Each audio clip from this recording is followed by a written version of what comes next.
Pour bien s'entendre, il faut bien s'écouter. Rendez-vous sur M, la petite radio du Grand Maghreb.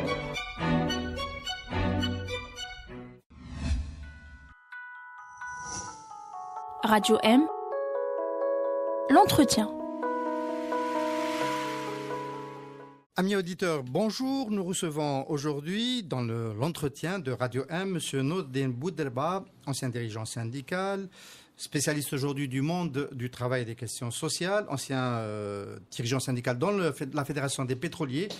Et cela nous intéresse en particulier, ancien administrateur de la Caisse nationale des assurances sociales jusqu'à un moment donné dans les années 90, avant le fameux dépôt à la Banque Khalifa qui a tant fait de vagues dans cette institution qu'est la CNAS. Monsieur Nordin Bouderba, merci d'être notre invité aujourd'hui. C'est à moi de vous remercier de me donner la possibilité de m'exprimer sur une question d'actualité qui intéresse le monde du travail. Merci. Alors, vous l'aurez deviné, la question d'actualité, c'est ce mouvement social qui a accompagné la volonté du gouvernement de supprimer la retraite anticipée, dans ces deux volets de la retraite proportionnelle et de la retraite sans condition d'âge.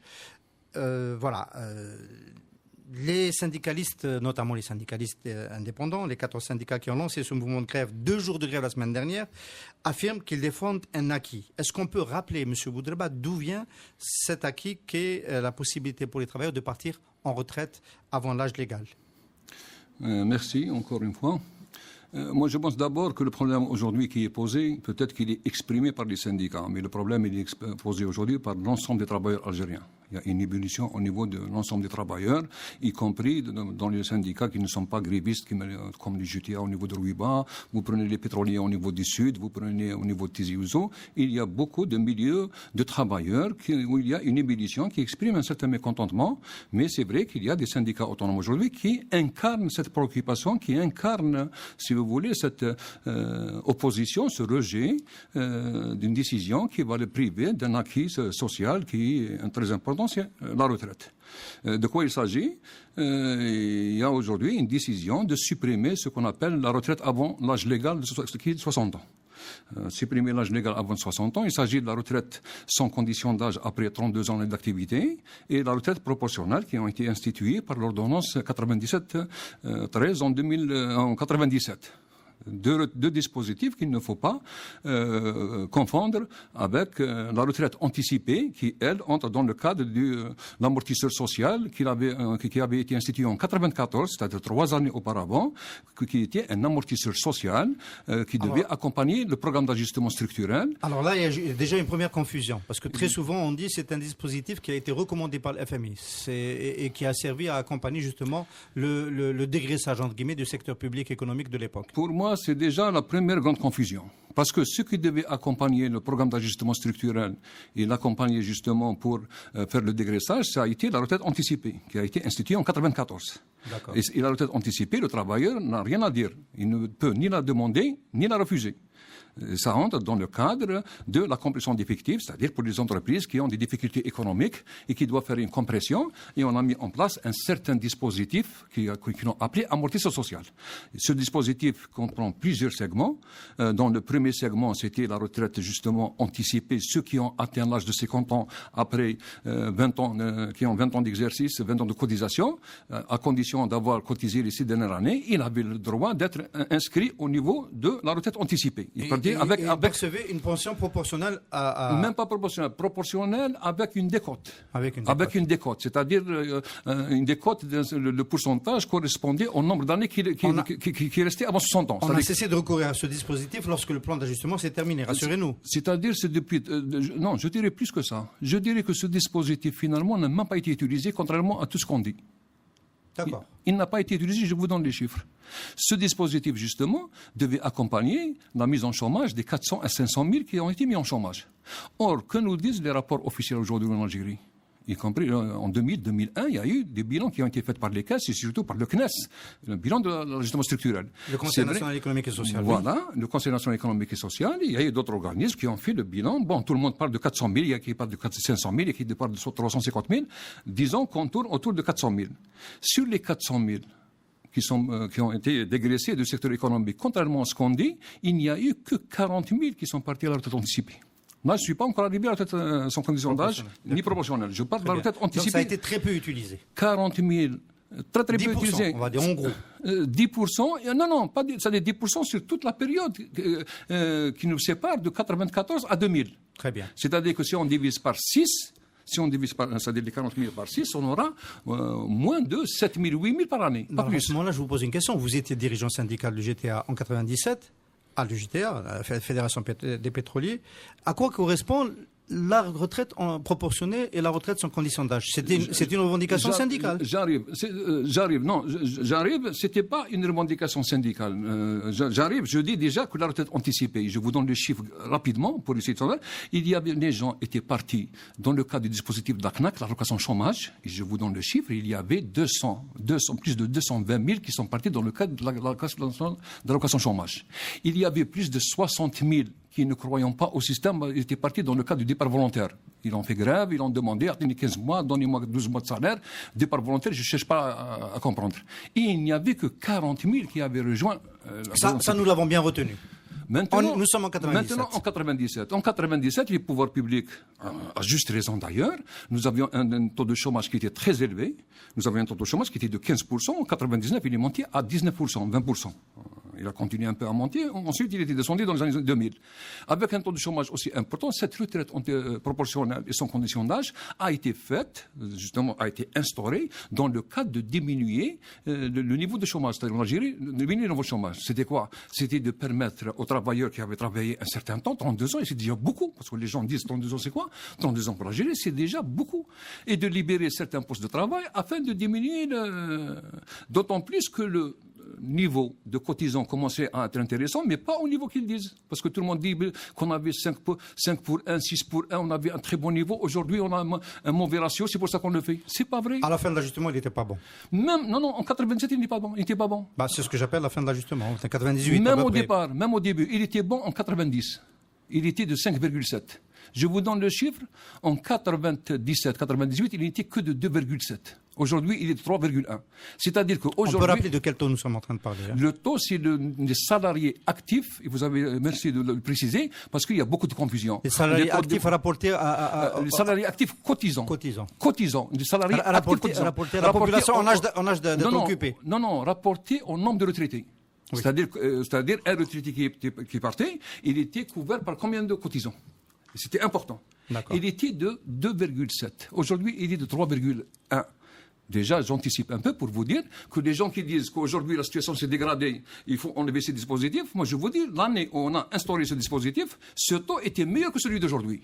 Et on joue sur les définitions. Aujourd'hui, il est 3,1, mais curieusement, ça fait un mois, on commence à parler de 2,1. C'est au niveau des concepts.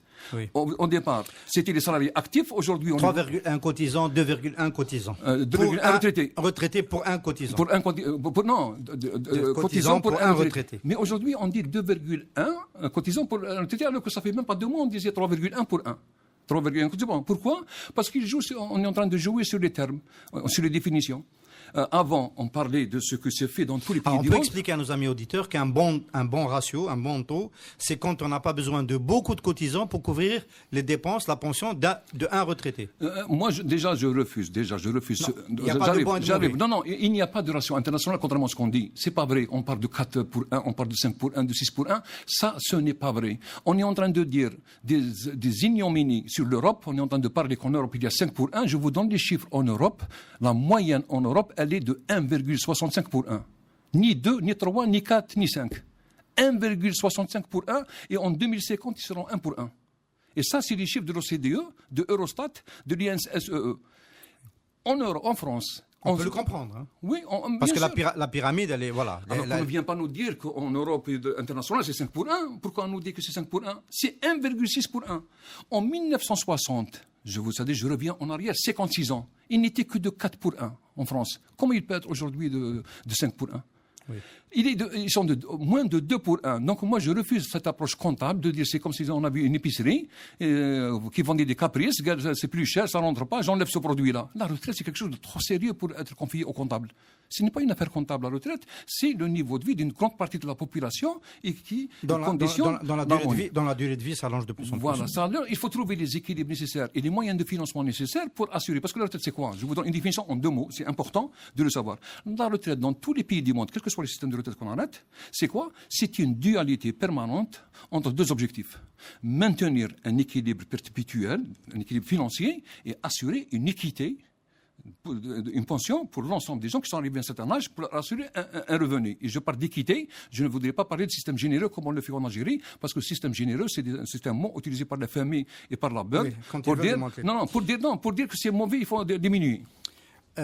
Monsieur Boudelba, on a bien compris l'intérêt du système. Les Algériens tiennent beaucoup à ce système de retraite. Ils en sont très fiers. Il n'y a aucun doute là-dessus. Et on est plus préoccupé par sa viabilité et sa durabilité. Alors, quand le gouvernement décide de s'attaquer à cette disposition de 1997, à quel problème il répond finalement? Non, si vous permettez... On n'a pas terminé de rappeler d'où elle vient. Voilà, non, d'où elle vient en 1997. Donc elle a été faite pour baisser le niveau de chômage. Et je vous dis, en échange, beaucoup de pays ont appliqué cette politique. Parce qu'on peut, tout dépend. Il y a des gens qui viennent et disent c'est la norme. C'est pas vrai. Chaque pays, en fonction de ses objectifs, sa politique. Il y a des pays qui encouragent ce qu'on appelle la vieillesse active, et qui encouragent parce qu'il y a le maintien au travail, et ils le font aujourd'hui en Europe. Et il y a des pays pour faire baisser le niveau de chômage qui encouragent les gens à partir à la retraite. Et ça, c'est des choix. En France, je vous donne, en 1982, en France, lorsque Mitterrand a été élu, en 1982, le taux de la population française qui avait dépassé les 60 ans, il était de 17%. On avait 17 Français âgés de plus de 60 ans. Sur 100. Sur 100. En 1982. En Algérie, aujourd'hui, il est de 8,5. 8,7, pardon. Imaginez, 8,7% par rapport à 17, c'est exactement le double. Et pourtant, en 1982, le président Mitterrand et le gouvernement français ont décidé non pas d'augmenter l'âge de la retraite, mais de le réduire de 65 ans à 60 ans. Oui. De le réduire, pas de le maintenir. C'était une mesure sociale de la gauche qui est arrivée au pouvoir. Oui, parce qu'il avait un objectif de faire baisser le taux de chômage. Et ils sont arrivés.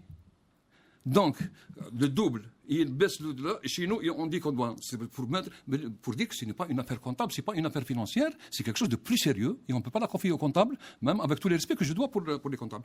Donc, ce dispositif a été mis en place mais il n'a pas marché. Il n'a pas été très fiable, je dirais qu'il n'a pas beaucoup été utilisé. Non, il n'a pas été beaucoup utilisé, je ne vais pas être méchant. Au contraire, je dis qu'il n'a pas beaucoup été utilisé. Pourquoi? Parce qu'on ne lui a pas laissé le temps d'arriver à maturité. Parce que tout système de retraite, quel qu'il soit... Il y a quand même 20 ans de oui, mais 19 ans de recul. Ensuite, il y a eu des déformations. C'est-à-dire, moi, je parle jusqu'à 2001. Parce qu'eux, ils disent que jusqu'à 2001, il fallait l'annuler. Alors qu'en 2001, il venait juste de commencer. Je vous donne les chiffres. Entre 1997 et entre 2001, vous allez être étonnés. Combien on a eu des gens qui sont partis en retraite dans le cadre de deux dispositifs? 114 000. Seulement. Entre 1997 et 2001. La retraite sans condition d'âge, 50 000 seulement. Si je divise 50 000 par les 4 années, c'est-à-dire qu'on a eu 12 500. 12 000 de par départ par année. Moyen par année. Qu'est-ce que c'est 12 500 de départ par année, alors qu'on était 1 600 000 non, retraités. Qu'est-ce que c'est par rapport à 1 200 000? Ensuite, on est passé à 1 250 000. On peut prêcher entre guillemets, le point de vue du gouvernement. Est-ce que ce mouvement s'est amplifié les années suivantes? Non, justement, le problème, c'est bien sûr qu'avec le temps, ça a commencé un peu à augmenter, mais pas autant qu'ils le disent. Je vais y arriver tout de suite, mais je dirais juste un mot en 2000. Juste un mot, parce que beaucoup de gens disent que ce n'est pas un acquis, ça n'a jamais été une revendication de travailleurs, c'était une imposition du FMI. Pourquoi les travailleurs maintenant demandent à maintenir quelque chose qui a été imposé par le FMI? Tout le monde tient ce langage, y compris les JTA. Alors c'est complètement faux. Parce qu'en 2000, en 97, même si les travailleurs n'avaient pas été associés, parce que le problème ne se posait pas à ce niveau-là, parce que je vous donne pourquoi le problème se posait. Les travailleurs avaient d'autres préoccupations, niveau de vie, 87 bis, etc. Et parce qu'en 97, la moyenne d'ancienneté des Algériens, la moyenne de cotisation, c'est-à-dire si vous prenez la moyenne des travailleurs des canaux actifs, quelle a été la durée de cotisation à la sécurité sociale? En 97, le chiffre officiel de l'ONS, c'était exactement 25 ans. Donc les travailleurs ne remplissaient même pas les critères pour pouvoir utiliser les 32 ans de la retraite. Et c'est pour ça qu'on est arrivé à ça. Mais qu'est-ce qu'on a fait? Entre-temps, on a doublé les taux de cotisation à la retraite à la charge du travailleur, même pas de l'employeur, du travailleur. Et je vous donne le chiffre. En 1991, la part du travailleur au risque retraite, parce que vous savez, lorsqu'on parle de 35,5%, ensuite ils sont divisés entre risques. Il n'y a pas de solidarité entre les caisses. Il y a le risque maladie, le risque maladie, le risque chômage, donc il n'y a aucune solidarité. Il y a un système complet et il y a certains risques. Et chaque 2-3 années, le gouvernement il change. La CNAC prenait 4%, ensuite c'est descendu à 1,75%, ensuite c'est descendu à 1,5%. L'accident de travail, maladie professionnelle, ça change. Ça fait une année, l'assurance sociale c'était 14%, ça fait une année on a pris la décision de réduire à 13%, et 1% était parti à la retraite c'était 11%, c'est monté à 18,75%. C'est-à-dire 25 plus 0,5 la retraite anticipée. Donc, il y a des risques. Il ne faut pas c'est-à-dire, mais j'arrive. La contribution des travailleurs au risque chômage a doublé. Non, au risque de retraite. Retraite a doublé. Elle était de 3,5%. Aujourd'hui, elle est de 7%. Et pourquoi je le dis, c'est très important. Parce que dans les autres gouvernements, dans les autres pays, lorsqu'il y a un problème économique, comme ça s'est passé en 2007, en 2008 dans tous les pays, avec la crise financière qui s'est posée, les gouvernements, ils viennent, ils mettent en place des dispositifs pour lutter contre le chômage et contre la pauvreté, contre les inégalités. Et c'est les gouvernements qui financent. Et une fois que ces raisons-là disparaissent, ils vous disent, écoutez, monsieur, j'arrête, je ne vous donne plus. C'est ce qui se passe dans tous les pays du monde. Or, chez nous, le gouvernement n'a rien financé.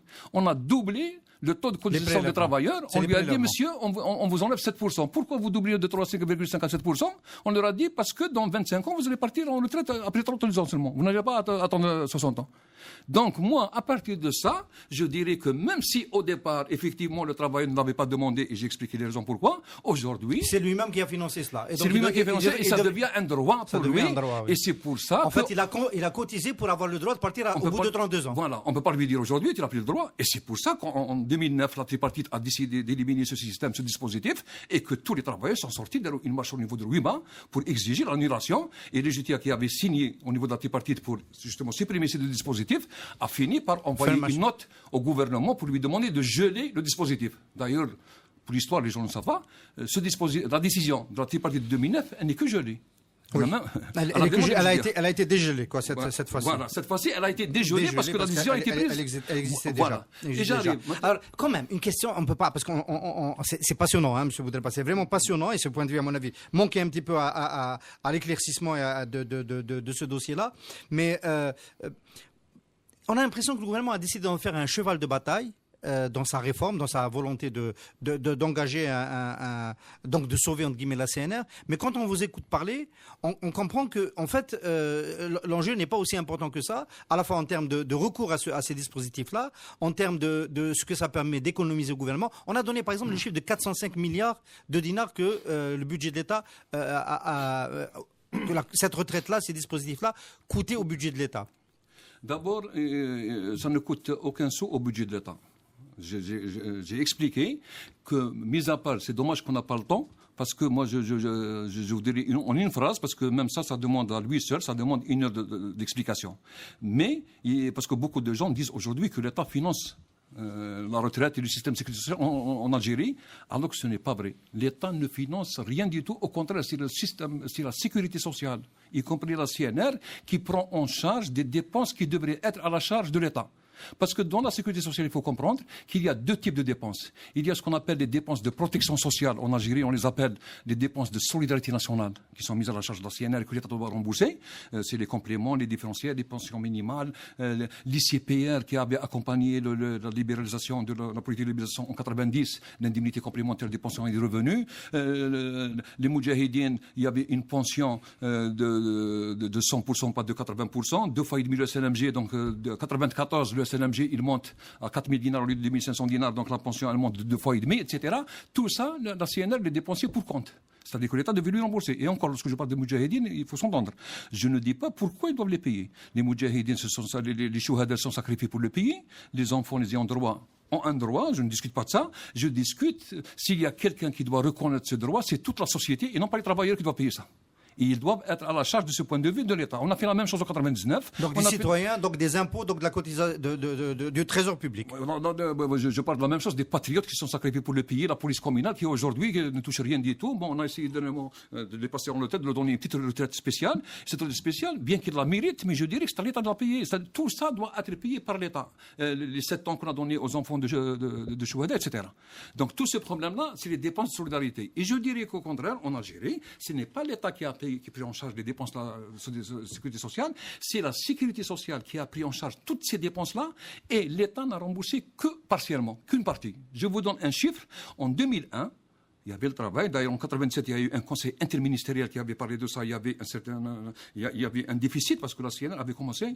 Je ne pourrais pas le développer, malheureusement, ça va demander un peu de temps. Elle avait pris en charge, par exemple, en 1995, les non-salariés. Je vous donne un chiffre et je saute. En 1995, le premier déficit de la CNR est arrivé en 1995, pas en 1997.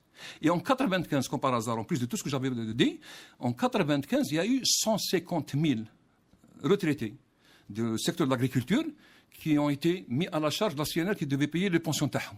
Pourquoi? Parce que la VS agricole, etc., tout a été dissous. La CNM, etc., a été dissous. Et la CASNOS n'avait aucun... Et puis, ce qui est plus grave, c'est qu'on a privatisé le secteur de l'agriculture sans aucun accompagnement. On a créé les OAI, les OAC, et on a perdu 250 000 cotisants agricoles. 250 000 cotisants. On les a perdus avec la privatisation, qui cotisait à la sécurité sociale. Donc, n'a été repris dans aucun dispositif. Aucun, jusqu'à maintenant. Pourquoi aujourd'hui on trouve l'agriculture, l'agriculture, c'est 89% qui ne sont pas cotisants. Donc, on perd 250 000 cotisants et on prend en charge 105 000 qui n'ont rien donné à la CNR. Et ça, c'était en 1995, et c'est cette année-là où il y a eu le premier déficit de 0,3 milliard de dinars au niveau de la CNR, en 1995. 1996, ça s'est amplifié avec l'augmentation du CNMG. 1997, tout ça avec les Moudjahidines. Je vous donne le chiffre. Alors, je repose ma question, M. Boudraba.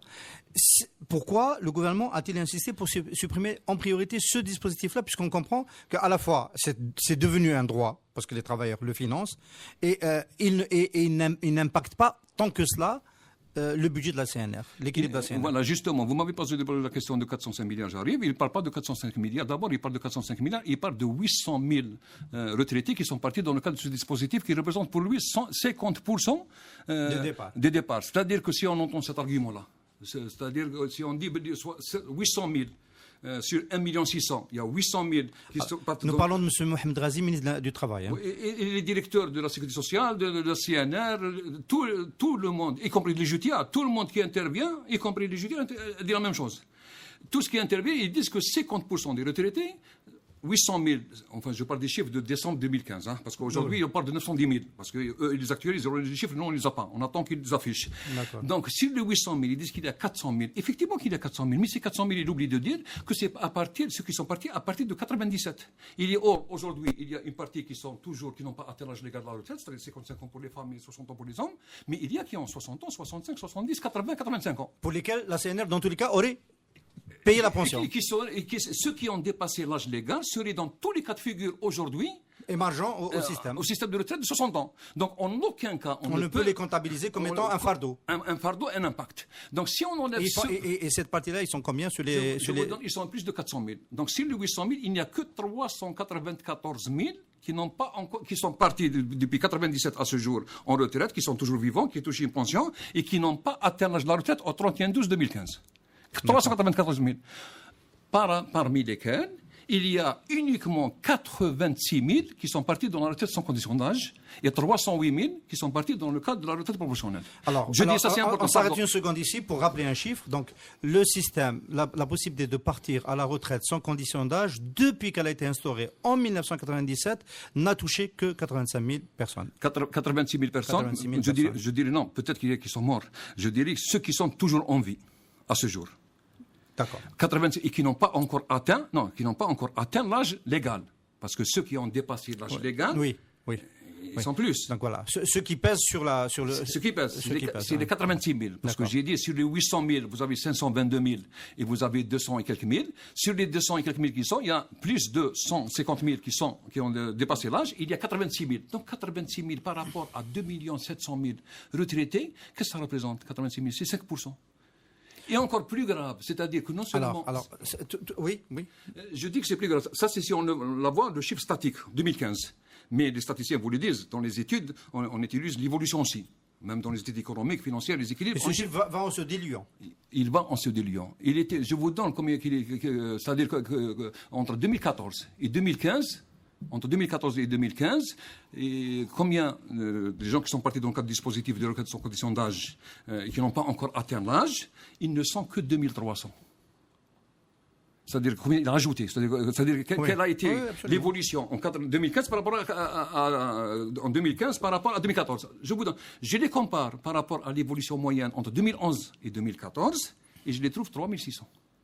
C'est-à-dire que chaque année qui vient, le nombre augmente avec un chiffre, c'est-à-dire dans une proportion beaucoup moindre. Il y a un ratio qui le confirme.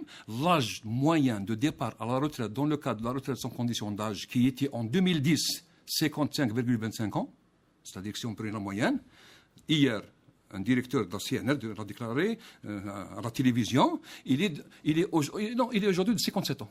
Il est monté. Il est monté. C'est-à-dire qu'en l'espace de 5 ans, on est monté de 55 à 57 ans. Si on le laisse, dans 6 ans, dans 7 ans, la retraite sans condition d'âge moyenne, elle sera à 60 ans. Il n'y a aucun problème. Monsieur Boudelba, quand vous dites tout ça, c'est extrêmement intéressant. On se pose quand même la question, mais pourquoi le gouvernement, encore une fois, a insisté pour engager un bras de force sur une réforme qui rapporte finalement aussi peu et qui, dans les faits, tend à s'éteindre avec le temps? Moi, je pense que ça, c'est ma conviction personnelle. Je peux me tromper, c'est ma conviction personnelle. Moi, je pense que le gouvernement, peut-être, il y a un manque d'audit, peut-être que le gouvernement lui-même ignore certaines choses. Moi, je pense qu'il y a un problème de gestion au niveau de la caisse de la retraite, au niveau des décisions qui ont été prises ces dernières années. Moi, je pense qu'il y a un véritable problème. Donc, il y a deux choses. Pour moi, je ne parle pas des solutions, parce que j'y m'en ai dit sur ça, parce que pour assurer les équilibres, il y a des solutions qui se rapportent à l'emploi, la création d'emplois, qui se rapportent... On nous dira un mot au moment de la chute, dans quelques minutes. Mais déjà, quelles sont ces erreurs que la CNR aurait commises et qui font qu'aujourd'hui, peut-être qu'on essaie de les cacher en se retournant vers la suppression de la retraite proportionnelle? Pour moi, ça, vous le trouverez dans un rapport de la Commission économique et financière de la CNR. Dans ce rapport-là... Qui date de quand? De octobre-novembre 2015, qui préparait le budget 2016. Il disait textuellement que suite au taux de revalorisation annuelle des pensions de retraite de 2014 de 12%, ils disent que les pensions ont augmenté, les dépenses de pension ont augmenté de 20,5%, au moment où les recettes n'ont augmenté que de 4,5%. C'est-à-dire que vous avez des dépenses de pension qui augmentent de 20,5%. Imaginez, 20,5%, c'est 225 milliards de dinars. L'augmentation. 225 milliards, c'est l'équivalent... Est-ce que la CNR était à l'équilibre avant cette mesure? Avant cette mesure, elle était dans l'équilibre parce que c'est à partir de 2015 qu'on a commencé à faire appel au... Bon, il y avait si vous voulez, il y avait certaines années où on n'y arrivait pas parce que les taux, c'est-à-dire on prenait c'est-à-dire une année, elle était un peu en déséquilibre, on prenait certaines décisions paramétriques et puis pour corriger, par exemple, on a ramené le taux de 14 à 13%, de 97 on a pris des décisions, et il était l'équilibre. Grosso modo, le système était équilibré. Mais moi, je dis aujourd'hui, avec la situation de 2015, elle s'est complètement aggravée. Mais c'est quelque chose d'important. Le CNES, le Conseil national économique et social, dans son rapport de conjoncture de 2016 concernant le premier semestre 2015, il reprend cet argument. Et il dit justement que pour la CNR, le déséquilibre est dû essentiellement à cette prise de décision. Problème d'audit, problème de projection, de calcul, d'actualisation, qu'est-ce qui s'est passé? Pourquoi il y a eu cette erreur? Moi, je pense que c'est un problème de prévision. Parce que lorsqu'on gère, comme le disent les responsables, effectivement, lorsqu'on doit gérer à moyen, d'aujourd'hui, on doit gérer le moyen et le long terme. On parle d'études d'actuariat, etc., c'est des paroles. Mais dans la pratique, on ne peut pas prendre une décision aujourd'hui et puis une année après dire le contraire. Moi, je vous renvoie aux déclarations du directeur général de la Sécurité sociale au niveau de la presse en décembre 2014 qui avait dit textuellement, pas ce qu'on dit aujourd'hui. On dit aujourd'hui que c'est pas vrai. Non, on disait que le système de sécurité sociale dans son ensemble était équilibré. C'est-à-dire avec la solidarité entre les caisses entre elles. Or, en décembre 2014, c'est pas ce qui a été dit. Et la presse, elle existe jusqu'à maintenant. Vous tapez sur Internet et vous tombez sur ça. Il disait textuellement ceci. En décembre 2014, textuellement, qu'est-ce qui a été dit? Il était dit que la trésorerie de la CNR est au vert et la CNR arrive à couvrir toutes ses dépenses avec ses moyens propres. Très bien. Donc il y a eu ce dérapage qui est dû à une mauvaise décision, une mauvaise prévision, et que le gouvernement a cherché à rattraper en s'attaquant à cette disposition qui est celle de la retraite. Problème qui est amplifié par autre chose. Problème qui aurait pu être, même avec cette décision, parce que moi, même 12%, c'est peu, on aurait pu donner 20% de valorisation. C'est-à-dire, moi, je ne m'attaque pas aux revalorisations des travailleurs, bien que j'ai mon avis à donner. Dans beaucoup de pays du monde, lorsqu'on fait la redistribution, les petites pensions gagnent beaucoup plus que les grandes pensions. 10%. Moi, je dis, parce que beaucoup de gens... Parce qu'en Algérie, on fait de l'égalisme, on ne va pas faire de la distribution. Vous avez quelqu'un qui touche 27 millions de centimes. Parce que le maximum, c'est 15 fois le CNMG. 15 fois le CNMG. C'est 27 millions de centimes. Il touche une augmentation de 15%, au même titre que celui qui touche 8 millions, 7 millions. Alors que dans tous les pays, le taux de remplacement, c'est-à-dire la pension par rapport au salaire, des petites pensions, ils sont beaucoup plus importants que ceux qui touchent des très bons salaires. Pourquoi en Algérie, lorsqu'on fait 10%, c'est pour tout le monde? Alors, vous m'avez dit tout à l'heure que la dérive de ce système, de cette manière de majorer, a fait que certains cadres préféraient partir à la retraite parce que leur pension de retraite était supérieure à leur salaire. Oui, moi je connais personnellement beaucoup de cas lorsqu'ils font des calculs très très simples, ils se retrouvent en retraite avec une pension qui est largement supérieure à son salaire parce que le salaire il va augmenter avec 3% et il va trouver que sa pension de retraite augmente avec 10%. Je dis ça, c'est valable pour les gens qui ont des hauts salaires. On va finir, M. Nordine Boudelba, quand même un mot sur les autres gisements sur lesquels le gouvernement aurait pu agir, et il y a ce fameux débat sur le travail non déclaré. Alors là aussi, il se dit qu'il y a des efforts qui ont été faits. Par exemple, on nous dit que sur les 10 années qui vont de 2004 à 2015, le taux des travailleurs qui cotisent sur le volant global de la population en âge d'être occupée est passé de 50% à 60%. Une progression de 10 points qui laisse dire qu'il y a eu un effort d'intégration. Mais vous dites qu'il y a encore trop de travailleurs en dehors du système de cotisation. Oui, je dis qu'il y a trop parce qu'il faudrait aussi le lier. Il y a trop, c'est vrai. Et ça, il faudrait le lier avec la politique de privatisation. C'est-à-dire que lorsqu'il y avait le secteur économique d'État, la majorité des gens c'était le secteur formel et automatiquement les gens étaient affiliés. Mais je voudrais corriger, même sur ça, des chiffres qui sont donnés à droite et à gauche et qui ne correspondent pas à la réalité. Par exemple, l'une des raisons avec laquelle on veut justifier la suppression de ce système de retraite, ils disent qu'en 97, on avait un très bon taux, c'est-à-dire qu'il y avait beaucoup de cotisants. Aujourd'hui, nous avons beaucoup moins, ce fameux 2,1 qui est en réalité 3,1 et qui aurait pu être 4,78 si les 7 600 000 salariés cotisaient. 4,8. Par rapport en Europe, je vous ai dit, c'est 1,6 en moyenne. Donc, je vous donne le taux. En 98, il n'était que 2,7 cotisants actifs pour un travail retraité. Aujourd'hui, il est de 3,1. Ça veut dire que ce n'est pas vrai de dire qu'entre 98 et aujourd'hui, que le taux de couverture des retraités par le nombre d'actifs, il a tellement baissé qu'on ne peut plus en genre. Moi, je dirais qu'il a augmenté. C'est vrai qu'en 90, il était de 5,7. Il était très bien. C'est le point haut.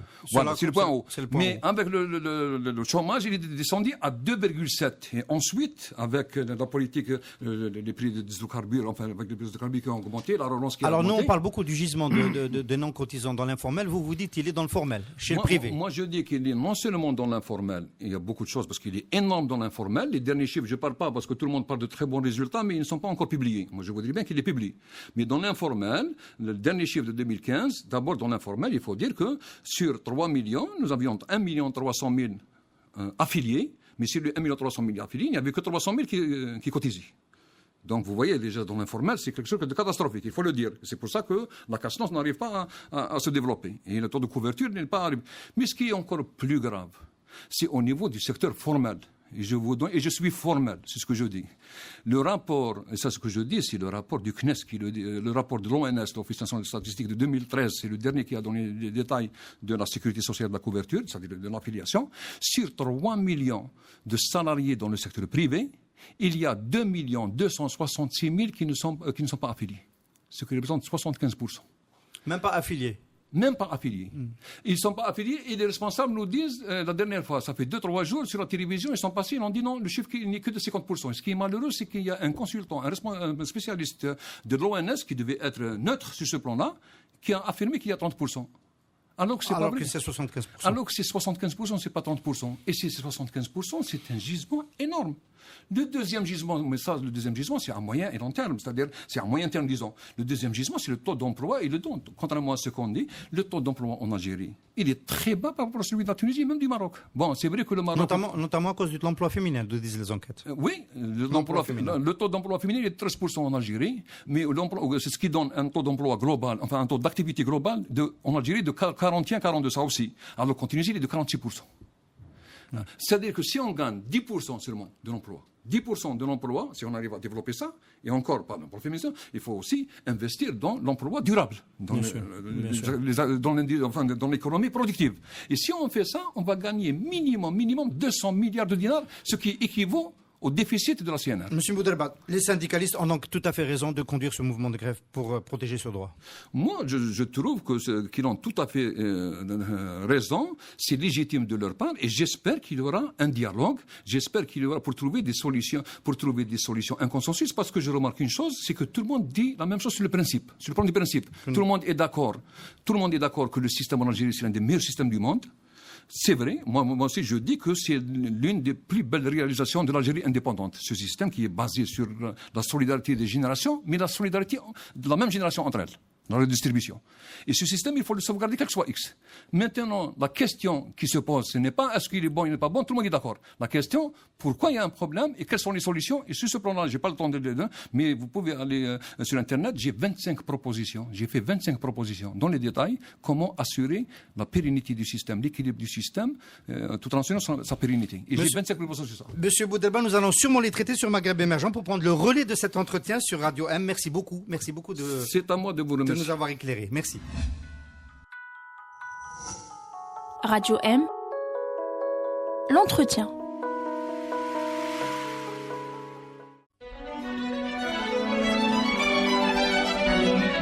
Pour bien s'entendre, il faut bien s'écouter. Rendez-vous sur M, la petite radio du Grand Maghreb.